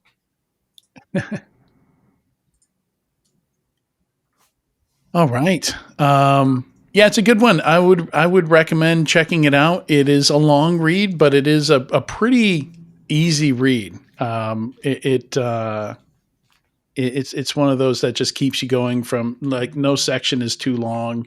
There's no wasted words there. And the metaphor really helps, I think. What else do we have here? Speaking of burning through things, there's a story I haven't dove in too deep. Number 3 is about defense contractors silencing their cybersecurity watchdogs. So CMMC has now a thing that companies have to do. So I think there's been a long build up to it. I don't know a lot about CMMC, which is the maturity framework that federal contractors and federal organizations have to comply with. And yeah, I think it was just a couple of weeks ago that became a requirement, that people have to meet. And from what I've heard, nobody's meeting it, and everybody's just kind of trying to fake their way through it. So there's whistleblowers, and people are trying to silence those whistleblowers. So whole dumpster fire going on there that I'm sure we'll hear more about, particularly with a lot of these companies trying to fake it being targeted, right? Well, especially the defense contractors. I mean, those are the ones that are called out in the article specifically, and those I don't know how you expect to get away with that. Yeah, exactly. Like either your internal folks will blow the whistle and you'll do the right thing, or China will just break in and take your stuff. And right, which has happened before, which is the whole purpose of this requirement, this compliance framework. Yep. Or hacktivists, also targets of hacktivists as well. It's not just state sponsored threats for those companies. Number 7, I love this one. Threat modeling isn't a security exercise. It's a design discipline. I love pieces that kind of change your perspective on, look, like we shouldn't be pitching this as a point in time security thing that needs to be done. Like you need to include the security person so we can do a threat modeling exercise and tell you what you need to do. Like it really needs to be there at the design level. And coming off talking about these humanoid robots, I think is a great lens to look at this through. Yeah, I thought this was interesting as well. I mean, it's sort of like the whole DevOps v. DevSecOps, trying to insert ourselves in the middle. But it's true. This can't be something where security comes in at the end and starts arm waving. We have to do a better job of it, because if we're not being invited to the table, there is a disconnect between what we're doing and what the rest of the organization needs to do. But I don't see threat modeling at a certain level as any different from things like incident preparedness, right? You do tabletop exercises or life. You have to adjust what your level of risk is. And consistently, security, you have the business changes, the economic environment changes, the socioeconomic economic environment changes. If you have new products out, if you have new services out, if you have new people who are part of your executive team or your board of directors or your VCs, all of this stuff changes the dynamic constantly. And when you're putting out new things every time you have a product or a feature release, there's something new to think about every time. If there is an actual new tactic and technique by an attacker, usually there's the same old ones built on the foundations of the things that are hard to do, but really obvious to cover. But you have to think about, all right, we have to go back to the beginning. And that is not easy to do. Starting with the foundation, looking at everything that's changing all the time and anticipating every single problem. Not easy. But right, and threat modeling is not just security either. Like if you're building a children's toy, has anybody tried throwing it on the ground? Does it break into sharp pieces that they could cut themselves on? Can they swallow it? Can they stab their when you're making a like food ordering app? Like, why would you allow somebody to buy 1,000 burritos? Right? Like, should you have thresholds on things? Hey, I feel attacked by that comment. It's It's really just thinking through. It's more SRE. Resilience is a big component of this. Like what are all the ways that this can break, or what are the abuse cases? Like, is somebody likely to come in here and push the limits and mess with it in a way that would cause disruption? Right. And just thinking through that kind of stuff. And yes, some of those are security scenarios, but not all of them are. Right. I get the, let's not think of this as a point in time security review. It's more of like, it's part of how you think about designing something. Right. Which is why if you're a security person listening to this, and I assume most people are, you have to get in the conversation. I mean, you don't have to be the center of the conversation, but you have to get in the conversation. And if you're not in the conversation, you have to ask yourself, why are you so disconnected with what the rest of the business wants and needs that you're just not being invited? Or, what's the scenario? You're sort of threat modeling inclusion. Right. Good way of putting it.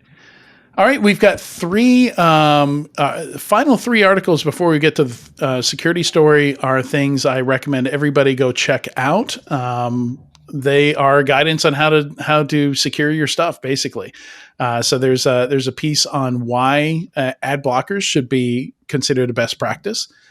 We talked about that earlier in the conversation with Rob Allen. A lot of malware comes from ads, right? Like that's enough right there for me to want to, like, you're going to save bandwidth, you're going to increase performance.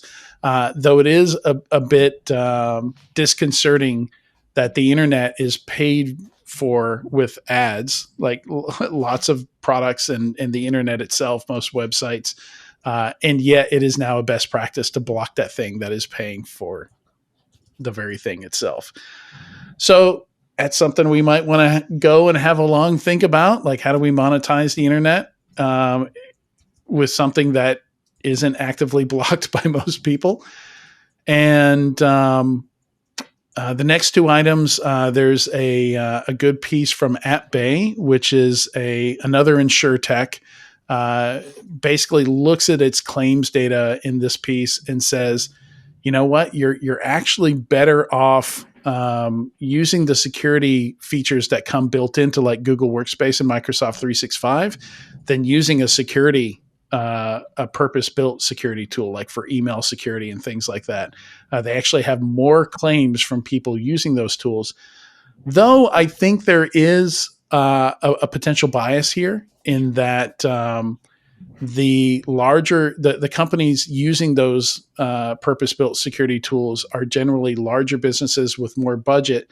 So there could be a bias here in that those are the companies more targeted, and the smaller companies can't afford to buy like a Mimecast or a Proofpoint or something like that, and they're targeted less. So there could be a targeting bias here that makes this maybe not true, but we don't know. It's a small sample, but it's worth thinking about. Yeah, I think there is a bias there. I did a scan of the Fortune 500 to see what email security that were being used, and I found that Proofpoint was by far the largest used email security configuration. Microsoft Office 365, the actual Exchange Online protection, which has been rebranded to Defender, it was a second, but it was much further down. And I think there is some bias in that targeting, as you mentioned. But it's an interesting story nonetheless that if you have these devices, the other thing you mentioned, I believe, was VPN devices, which are these edge devices are constantly being attacked and have a very poor history of being able to be well hardened against 0 days and other things that come out about the devices that are Fortinet, Citrix, Cisco, constantly being attacked. Yeah. Good insights there. And the next item here from Scientia Institute, my good friend over there, Wade Baker, something I had been asking for years that they started delivering a couple years ago, is basically a heat map for attacker tactics, attacker TTPs. MITRE ATT&CK has a lot of stuff in it. and a lot of stuff in it is you're never going to see. It's never going to be used by attackers. So the question is, how can you focus building detections and defenses against the stuff that attackers are actually using? And you do have to create an account to look at this. The account is free, so it costs you nothing. A Scientia membership. And yeah, he's got a heat map in there. There's a lot of data in the Iris reports that they put out all the time, and the Risk Retina intelligence services, and yeah, it's just really useful to look at what is actually used by attackers, and he does his analysis based on how often we see it and what the actual cost associated with that attack is. So you can kind of see that both the frequency and the impact of these different MITRE attack techniques. As you'd expect, there's some stuff you see in pretty much every attack. Creds are going to be stolen and abused in pretty much every one. There's going to be efforts made for persistence, for subterfuge, that kind of thing. There's a lot of encrypting files, disk wipe, attacking resources so we can get extortion from it, that kind of thing. But worth checking out. And that brings us to our squirrel story, which I'm not 100% sure if this is the same guy that built the e-bike battery out of a bunch of vapes like 2 years ago. I think we actually talked about that on this podcast then. I think it was a squirrel story then. But I think it might be the same guy. I can't believe how big these are. Yeah, I can't believe how big the batteries are in the, like, did he say how many milliamps there are? They vary. I think the big ones were like 500 plus milliamp hours. Wow. So doesn't sound like a lot, but when you consider that these things are going to be used for a month, they're going to be charged like twice. Some of these, I'm not sure that they can be charged. Yeah, they're rechargeable. You must be able rechargeable. Yeah, you must be able to plug them in, because I mean, I remember how would you? Yeah, I remember visiting the Tesla factory a long time ago, and like you saw them just taking cells and putting the cells together, and they're just like, it's like a bunch of AA batteries, really. That's what they look like. Thousands together. It's fascinating. Yeah, so just TLDR in the story, it's a YouTube video, this guy documenting his process of, so in the UK, in the US, people just put these things in a drawer when the juice runs out of the vape thing, and because they don't want to put them in the trash, or they just throw them in the trash. But in the UK and Europe, a lot of the shops will take the used ones. They'll have like a bin for them, and they have to pay somebody to come and take that and to dispose of them properly, because nicotine is it takes a specialized center to recycle these, to dispose of these, because of the nicotine in them and the fire risk from the lithium ion battery in it. But these are effectively the same cells in your phone, in your laptop, in your cars, in your electric cars, and they get almost no use before they get disposed. So this guy wanted to see if he could power his shop, and then the stretch goal was kind of powering his entire house from putting a bunch of these in series. And most of the video is him figuring out how to do this at scale. Like how do I take all these apart really quickly? Some of them, if the battery decharges too far, you can't recover the cell once it goes below a certain charge level. So he needed a way to sort those, the ones that are recoverable from the ones that aren't. And it's just really fascinating. And to spoil the ending, it is not clickbait. He powers his entire house, including a microwave and an electric kettle. Wow. He boils water. It's powering his lights. It's powering the oscilloscopes in his shop. All that at the same time from all these vape batteries he put together. That's impressive. That's awesome. It is really awesome. And guess what I have? Like right outside the house in a bin, I have a bucket of a couple hundred of these. Do you really? Yeah, I do. Ever since watching that e-bike video, I've been intending to do it, but I realize I might have waited too long. After watching this, it didn't occur to me that the charge level might drop too low, and I wonder how many of them are unrecoverable at this point because they've been sitting for too long. That'd be a shame. So I need to check that. But yeah, he took a CPAP motor, which just blows air, right? And use that to blow into the vape pen because if it is still alive, it will light up when it senses the air traveling through, because that's how they turn on, is they sense the movement of air. There's like I forget what the actual mechanism is for that, but there is no on-off button on disposable vapes. It is the act of sucking on the thing that turns it on. You know, so he doesn't want to do that. Like he doesn't want to put each of these in his mouth. So he rigged up a CPAP fan to just blow in it for him, which great. I thought was hilarious. Oh, is that what? Okay. Yeah, that's how he sorted out the ones that are like totally dead from the ones that are recoverable. I guess he could have used a fan, but like the air wouldn't have been concentrated enough. Right. So yeah, pretty cool project. And very, I don't know, it's nice to see somebody calling attention to it. And I think disposable vapes just got banned in the UK. So I've been waiting to see if that would happen in some of these places, because they're awful for the environment. It is insane that millions and millions of these are just going into landfills. Yeah. And apparently they result in daily trash fires at landfills. Wow. Well, because you've got like bulldozers and stuff like pushing around stuff in these landfills. And what happens when you poke a lithium ion battery? Yeah, that makes sense. Fire that's really hard to put out. No kidding.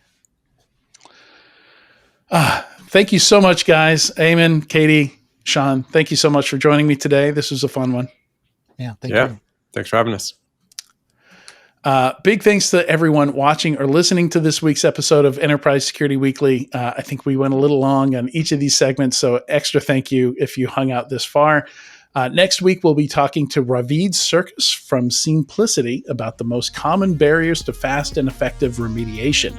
See you then.